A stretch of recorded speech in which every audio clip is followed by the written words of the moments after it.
ಎಲ್ಲರಿಗೂ ನಮಸ್ಕಾರ. ನಾನು ಲಲಿತಾ. ಆಹಾರ ಶ್ರೀ ಚಾನಲ್ಗೆ ತಮಗೆಲ್ಲರನ್ನು ಸ್ವಾಗತಿಸ್ತಾ ಇದ್ದೀನಿ. ನಾನಿವತ್ತು ಮಜ್ಜಿಗೆ ಮೆಣಸಿನ್ಕಾಯಿ ಅಥವಾ ಬಾಳಕದ ಮೆಣಸಿನ್ಕಾಯಿ ಅಥವಾ ಮೊಸರುಗಾಯಿ ಅಂತಲೂ ಕೂಡ ಹೇಳ್ತಾರೆ, ಅದನ್ನು ಇವತ್ತು ನಾನು ಮಾಡಿ ತೋರಿಸ್ತಾ ಇದ್ದೀನಿ. ಹಾಗಿದ್ರೆ ಬನ್ನಿ ಮಾಡೋದು ಹೇಗೆ ಅಂತ ನೋಡೋಣ. ಇಲ್ಲಿ ನೋಡಿ, ನಾನು ಮೆಣಸಿನ್ಕಾಯಿ 1 kgಯಷ್ಟು ತೊಗೊಂಡಿದ್ದೀನಿ. ಇದನ್ನು ನೋಡಿ ಈ ರೀತಿಯಾಗಿ ಕಟ್ ಮಾಡ್ಕೋಬೇಕು. ಮಧ್ಯದಿಂದ ಸೀಳಬೇಕು, ಒಂದೇ ಸೈಡ್ನಿಂದ ಸೀಳಬೇಕು. ನೋಡಿಲಿ, ಇಲ್ಲಿವರೆಗೂ ನಾನು ಸೀಳಿದ್ದೀನಿ, ಅಲ್ಲಿ ತುದಿಯವರೆಗೂ ಸೀಳಿಲ್ಲ. ಸ್ವಲ್ಪ 1 ಇಂಚಿನಷ್ಟು ಬಿಟ್ಟಿದ್ದೀನಿ. ಸ್ವಲ್ಪ ಖಾರ ಕಡಿಮೆ ಇರುವಂಥ ಮೆಣಸಿನ್ಕಾಯನ್ನು ತೊಗೊಳ್ಳಿ. ಹೆಚ್ಚು ಖಾರ ಇರುವಂಥ ಮೆಣಸಿನ್ಕಾಯಿ ತೊಗೊಳ್ಳಿಕ್ಕೆ ಹೋಗಬೇಡಿ. ನೀವು ಚಾಕುವಿಂದಾದ್ರೂ ಕಟ್ ಮಾಡ್ಕೋಬಹುದು, ಇಲ್ಲಾಂದರೆ ಈ ರೀತಿ ಸೂಜಿ ತೊಗೊಂಡು ಸೂಜಿಯಿಂದಾದ್ರೂ ಕಟ್ ಮಾಡ್ಕೋಬೋದು. ಇಲ್ಲಿ ನೀವು ನೋಡ್ಬೋದು. ನೋಡಿ, ಇಲ್ಲಿ ನಾನು ಸೂಜಿಯಿಂದ ಕಟ್ ಮಾಡ್ತಾಯಿದ್ದೀನಿ. ಇದೇ ರೀತಿ ನಾವು ಎಲ್ಲ ಮೆಣಸಿನ್ಕಾಯನ್ನು ಸೀಳಿ ತಗೊಳ್ಳೋಣ.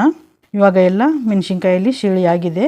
ಈಗ ನಮಗೆ ತುಂಬ ಉದ್ದ ಇದೆ ಮೆಣಸಿನ್ಕಾಯಿ. ಇದು ಉದ್ದ ಇದೆ ಅಂತ ಅನಿಸಿದರೆ ಈ ರೀತಿಯಾಗಿ ಕಟ್ ಮಾಡಿ ತಗೊಳ್ಳಿ, ಮಧ್ಯದಿಂದ ಕಟ್ ಮಾಡಿ ತಗೊಳ್ಳಿ. ಈಗ ಇಲ್ಲಿ ನಾನು 1 ಲೀಟರ್ ಮೊಸರಿಗೆ 1/4 ಲೀಟರ್ನಷ್ಟು ನೀರು ಹಾಕಿ ಇಲ್ಲಿ ಮಜ್ಜಿಗೆ ಮಾಡಿಕೊಂಡಿದ್ದೀನಿ. ನೀವು 1 ಲೀಟರ್ಗೆ 1 ಲೀಟರ್ ನೀರು ಹಾಕಿ ನೀವು 2 ಲೀಟರಷ್ಟು ಮಾಡ್ಕೋಬೋದು. ನಾನು ಸ್ವಲ್ಪ 2 ಲೀಟರಿಗೆ ಕಡಿಮೆ ಮಾಡ್ಕೊಂಡಿದ್ದೀನಿ. ಈಗ ಇದರಲ್ಲಿ ಸ್ವಲ್ಪ ನಾವು ಉಪ್ಪು ಸೇರಿಸ್ಕೊಳ್ಳೋಣ. ಉಪ್ಪು ಸೇರಿಸಬೇಕಾದ್ರೆ ಸ್ವಲ್ಪ ನೋಡಿಕೊಂಡು ಉಪ್ಪನ್ನು ಸೇರಿಸ್ಕೊಳ್ಳಿ. ನಾನಿಲ್ಲಿ 2 ಅರ್ಧ ಮುಷ್ಟಿಯಷ್ಟು ಇಲ್ಲಿ ಉಪ್ಪು ಹಾಕಿದ್ದೀನಿ. ಹಾಕಿ ಇದನ್ನು ಸ್ವಲ್ಪ ಕರಗಿಸ್ಕೊಳ್ಳಿ. ಈಗ ಇಲ್ಲಿ ನೋಡಿ, ನಾನು ಎಲ್ಲ ಮೆಣಸಿನ್ಕಾಯಿನೂ ಸೀಳಿ ತೊಗೊಂಡಿದ್ದೀನಿ. ಈಗ ಇದಕ್ಕೆ ಸ್ವಲ್ಪ ನಾವು ಮಸಾಲೆಯನ್ನು ಮಾಡ್ಕೊಳ್ಳೋಣ. ಇಲ್ಲಿ 4 ಟೀ ಸ್ಪೂನಷ್ಟು ನಾನಿಲ್ಲಿ ಜೀರಿಗೆ ತೊಗೊಳ್ತಾ ಇದ್ದೀನಿ. ಹಾಗೆಯೇ 1 ಟೀ ಸ್ಪೂನಷ್ಟು ಮೆಂತ್ಯ ತೊಗೊಂಡಿದ್ದೀನಿ. ಹಾಗೆಯೇ ತೊಗೊಂಡಿದ್ದೀನಿ, ಅದನ್ನು ಹುರಿಲಿಲ್ಲ, ನಾನು ಹಸಿಯಾಗೆ ತೊಗೊಂಡಿದ್ದೀನಿ. ಅದನ್ನು ಸ್ವಲ್ಪ ಪೌಡ್ರ್ ಮಾಡ್ಕೋಬೇಕು. ಈ ಮಾಡ್ಕೊಂಡಿರುವಂಥ ಪೌಡರನ್ನು ನಾನು ಇಲ್ಲಿ ಮಜ್ಜಿಗೆಯಲ್ಲಿ ಹಾಕ್ತಾಯಿದ್ದೀನಿ. ಹಾಕಿ ಚೆನ್ನಾಗಿ ಮಿಕ್ಸ್ ಮಾಡ್ಕೊಳ್ಳಿ. ಗಂಟು ಇರಬಾರ್ದು, ಗಂಟು ಇಲ್ದಂಗೆ ಚೆನ್ನಾಗಿ ಮಿಕ್ಸ್ ಮಾಡ್ಕೊಳ್ಳಿ. ಈಗ ನಾವೇನು ಮೆಣಸಿನ್ಕಾಯನ್ನು ಸೀಳಿ ತೊಗೊಂಡಿದ್ವಲ್ಲ, ಆ ಮೆಣಸಿನ್ಕಾಯಿ ಈ ಮಜ್ಜಿಗೆಯಲ್ಲಿ ಹಾಕ್ಕೊಳ್ಳೋಣ. ಮಜ್ಜಿಗೆಯಲ್ಲಿ ಹಾಕಿ ಇದನ್ನು ನಾವು ರಾತ್ರಿ ಪೂರ್ತಿ ಹಾಗೇ ಬಿಡಬೇಕು ಮಜ್ಜಿಗೆಯಲ್ಲಿನೇ. ಈಗ ಅರ್ಧ ಮೆಣಸಿನ್ಕಾಯಿ ಹಾಕಿದ್ದೀನಿ. ಅರ್ಧ ಮೆಣಸಿನ್ಕಾಯಿ ಹಾಕಿ ಇದನ್ನು ಮಿಕ್ಸ್ ಮಾಡ್ಕೊಳ್ಳಿ. ಮೊದಲಿಗೆ ಎಲ್ಲ ಮೆಣಸಿನ್ಕಾಯಿ ಹಾಕಿದರೆ ಮಿಕ್ಸ್ ಮಾಡ್ಕೊಳ್ಳಿಕ್ಕೆ ಸರಿಯಾಗಲ್ಲ. ಮತ್ತು ಸ್ವಲ್ಪ ನೀವು ಅಗಲವಾದ ಪಾತ್ರೆ ತೊಗೊಂಡ್ರೆ ಮಿಕ್ಸ್ ಮಾಡ್ಕೊಳ್ಳಿಕ್ಕೆ ಚೆನ್ನಾಗಿ ಬರುತ್ತೆ.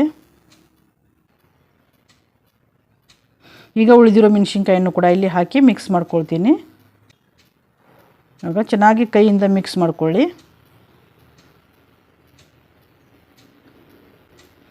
ಈಗ ಇದನ್ನು ಒಂದು ಪ್ಲೇಟನ್ನು ಮುಚ್ಚಿ ರಾತ್ರಿ ಪೂರ್ತಿ ಇಡೋಣ. ಇವಾಗ ನೋಡಿ, ಬೆಳಿಗ್ಗೆ ಎದ್ದು ನೋಡಿದಾಗ ಈ ರೀತಿಯಾಗಿ ಆಗಿದೆ ಮೆಣಸಿನ್ಕಾಯಿ ಎಲ್ಲ. ಇದನ್ನು ಮತ್ತೊಮ್ಮೆ ಮಿಕ್ಸ್ ಮಾಡ್ಕೊಳ್ಳಿ ಈ ರೀತಿಯಾಗಿ. ಈಗ ಇದನ್ನು ಮಿಕ್ಸ್ ಮಾಡ್ಕೊಂಡಾದ ನಂತರ ಯಾವುದಾದ್ರೂ ಒಂದು ನಾವು ಮಜ್ಜಿಗೆಯಲ್ಲಿ ಹಾಕಿರೋದ್ರಿಂದ ಈ ರೀತಿ ಹೋಲಿರುವಂಥ ಪಾತ್ರೆಯನ್ನು ತೊಗೊಳ್ಳಿ. ಯಾವುದಾದ್ರೂ ಒಂದು ಪಾತ್ರೆ ತೊಗೊಳ್ಬೋದು ನೀವು. ಅದರಲ್ಲಿ ಹಾಕಿ ಎಲ್ಲ ನೀರೆಲ್ಲ ಕೆಳಗಡೆ ಚೆನ್ನಾಗಿ ಇಳಿದು ಹೋಗಬೇಕು. ಈ ಮಜ್ಜಿಗೆ ಏನಿದೆಯಲ್ಲ ಅದು ಚೆನ್ನಾಗಿ ಕೆಳಗಡೆ ಇಳಿದು ಹೋಗಬೇಕು. ಇಲ್ಲಿ ನೀವು ನೋಡ್ಬೋದು, ಈ ರೀತಿಯಾಗಿ ಒಂದು ಅರ್ಧ ಗಂಟೆ ಇಟ್ಟರೆ ಸಾಕು, ಮಜ್ಜಿಗೆ ಎಲ್ಲ ಇಳಿದು ಹೋಗುತ್ತೆ. ಈಗ ಉಳಿದಿರೋ ಮಜ್ಜಿಗೆಯಲ್ಲಿ ನಾವು ಇಡೀ ದಿನ ಮೆಣಸಿನ್ಕಾಯನ್ನು ಒಣಗಲಿಕ್ಕೆ ಹಾಕಬೇಕು. ಮತ್ತು ಅದೇ ಮಜ್ಜಿಗೆಯಲ್ಲಿ ಮೆಣಸಿನ್ಕಾಯಿನ ಮತ್ತೆ ನಾವು ಸಾಯಂಕಾಲ ಈ ಮಜ್ಜಿಗೆಯಲ್ಲಿ ಹಾಕಬೇಕು. ಹಾಕಿ ಹಾಗೆ ಮುಚ್ಚಿಡಬೇಕು. ಮತ್ತು ಮಾರನೇ ದಿನ ಮತ್ತೆ ನಾವು ಮೆಣಸಿನ್ಕಾಯಿನ ಒಣಗಲಿಕ್ಕೆ ಹಾಕಬೇಕು. ಈ ರೀತಿಯಾಗಿ ನೀವು 3 ದಿನ ಮಾಡಿ. ಈಗ ಇಲ್ಲಿ ಬಿಸಿಲಿಗೆ ಮೆಣಸಿನ್ಕಾಯಿನ ಒಂದು ಪ್ಲಾಸ್ಟಿಕ್ ಹಾಳೆಯಲ್ಲಿ ನಾನು ಒಣಗಲಿಕ್ಕೆ ಹಾಕ್ತಾಯಿದ್ದೀನಿ. ನೀವು ನನ್ನ ಚಾನಲ್ನ ಫಸ್ಟ್ ಟೈಮ್ ನೋಡ್ತಾ ಇದ್ದರೆ ದಯವಿಟ್ಟು ಎಲ್ಲರೂ ಸಬ್ಸ್ಕ್ರೈಬ್ ಮಾಡಿ ಮತ್ತು ಪಕ್ಕದಲ್ಲಿರುವ ಬೆಲ್ ಐಕನ್ನ ಕ್ಲಿಕ್ ಮಾಡಿ. ಹಾಗೆಯೇ ನಿಮ್ಮ ಫ್ರೆಂಡ್ಸ್ ರಿಲೇಟಿವ್ಸ್ಗೂ ಕೂಡ ಶೇರ್ ಮಾಡಿ. ಮತ್ತು 1000 ಸಬ್ಸ್ಕ್ರೈಬರ್ ಆಗಲಿಕ್ಕೆ ನನಗೆ ಹೆಲ್ಪ್ ಮಾಡಿ. ಈಗ ಇಲ್ಲಿ ಎಲ್ಲ ಮೆಣಸಿನ್ಕಾಯಿನ ನಾನು ಒಣಗಲಿಕ್ಕೆ ಹಾಕಿದ್ದೀನಿ. ಇವಾಗ ನೋಡಿ, ಸಾಯಂಕಾಲ ಅಂದರೆ ಈ ರೀತಿಯಾಗಿ ಆಗಿದೆ. ಇದನ್ನು ಮತ್ತೆ ನಾವು ತೊಗೊಂಡು ಹೋಗಿ ಆ ಮಜ್ಜಿಗೆಯಲ್ಲಿ ಹಾಕಬೇಕು. ಇಲ್ಲಿ ಏನು ಮಜ್ಜಿಗೆ ಇದೆ ನೋಡಿ, ಈ ಮಜ್ಜಿಗೆಯಲ್ಲಿ ನಾವೇನು ಒಣಗಿಸಿದ್ದೀವಲ್ಲ ಮೆಣಸಿನ್ಕಾಯಿ, ಅದನ್ನು ಮತ್ತೆ ನಾವು ಈ ಮಜ್ಜಿಗೆಯಲ್ಲಿ ಹಾಕಬೇಕು. ಈ ರೀತಿಯಾಗಿ ನೀವು 3 ದಿನ ಮಾಡಿ. 3 ದಿನ ಆದ ನಂತರ ಮತ್ತೆ 3 ದಿನ ಚೆನ್ನಾಗಿ ಮೆಣಸಿನ್ಕಾಯನ್ನು ಬಿಸಿಲಲ್ಲಿ ಚೆನ್ನಾಗಿ ಒಣಗಿಸಿ ಒಂದು ಡಬ್ಬದಲ್ಲಿ ತುಂಬಿಡಿ. 1 ವರ್ಷದವರೆಗೂ ನಾವು ಇದನ್ನು ಇಟ್ಟು ತಿನ್ನಬಹುದು. ಇದನ್ನು ಮತ್ತೆ ಮಿಕ್ಸ್ ಮಾಡ್ಕೊಳ್ಳಿ, ಚೆನ್ನಾಗಿ ಮಿಕ್ಸ್ ಮಾಡಿ ಮಜ್ಜಿಗೆಯಲ್ಲಿ.